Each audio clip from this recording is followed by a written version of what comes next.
ఎప్పుడైనా సరే ఏదైనా అకస్మాత్తుగా చూడకూడదు చూసామనుకోండి, ఎలా ఇప్పటికిప్పుడు స్నానం చేయడానికి అవకాశం లేదు, ఎలాగ మరి చాలా దోషభూయిష్టమైన విషయం చూశానే, ఈ పాపం పోవాలంటే అనుకున్నాను అనుకోండి, వెంటనే ఏమిటంటే గరికిని ముట్టుకుంటే చాలు పోతుంది.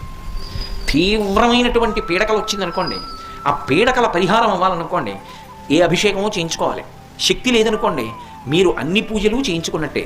స్నానం చేసి ఒకసారి గరికని ముట్టుకుంటే చాలు, స్నానం చేయకపోయినా చెప్పులు ఇప్పి గరికను ఒకసారి ముట్టుకుంటే చాలు.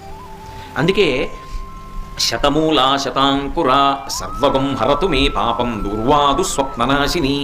ఓ శతమూలా శతాంకుర, నువ్వు అనేకమైన వేర్లతో ముందుకెడుతుంటావు, అటువంటి అంకుర నిన్ను ముట్టుకుంటున్నాను. దీనివల్ల ఏమవుతోంది? సర్వగం హరతు మే పాపం, నా పాపములన్నీ పోతున్నాయి. దుస్వప్ననాశిని, దుస్వప్నములు పీడకల యొక్క ఫలితము పోతోంది. అటువంటి గరిక విఘ్నేశ్వరుడి పాదముల మీద వేసి తీసి కళ్ళకద్దుకుని తల మీద పెట్టుకున్నారనుకోండి, విఘ్నములన్నింటినీ కూడా తీసేస్తారు.